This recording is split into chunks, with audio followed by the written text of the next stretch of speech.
साया उसकी बाइक पर बैठा था।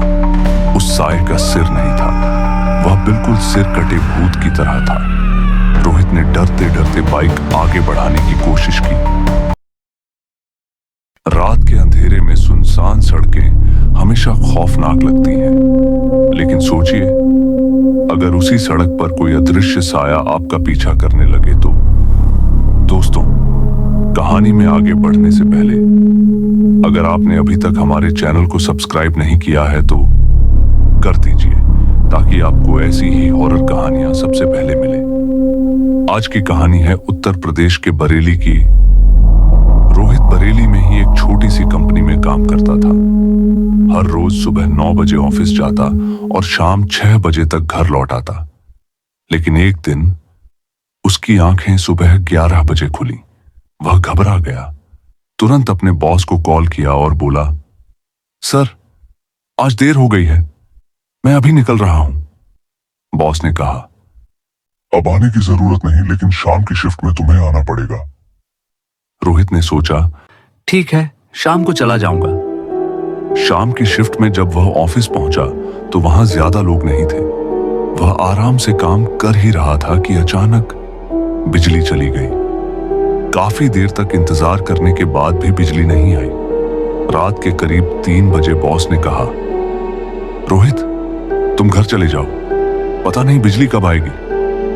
रोहित बाहर निकला, अपनी बाइक निकाली और घर की ओर चल पड़ा। रास्ते में एक ऐसी सड़क आती थी जहां लोग जाने से डरते थे। कहा जाता था कि वहां एक सिर कटा साया भटकता है। वह लोगों के पीछे बैठ जाता है, उनके कंधों पर भी टिक जाता है। इसी वजह से रात को कोई उस रास्ते से नहीं गुजरता था। लेकिन रोहित इन बातों से बिल्कुल अनजान था। उसने ईयरफोन लगाए और गाने सुनते हुए सड़क पर आगे बढ़ गया। अचानक उसकी बाइक के सामने एक आदमी आ गया।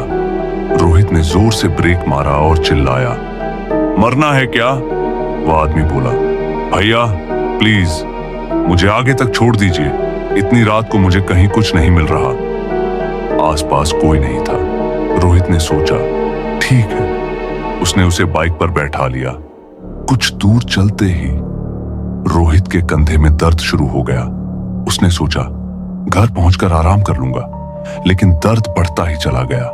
बाइक अचानक भारी लगने लगी। आगे बढ़ना मुश्किल हो गया। रोहित ने उस आदमी से पूछा, भाई कहां जाना है तुम्हें? लेकिन वह चुप रहा। रोहित ने अपनी कमर पर हाथ रखा और वहां उसे एक अजीब सा सूखा ठंडा हाथ महसूस हुआ।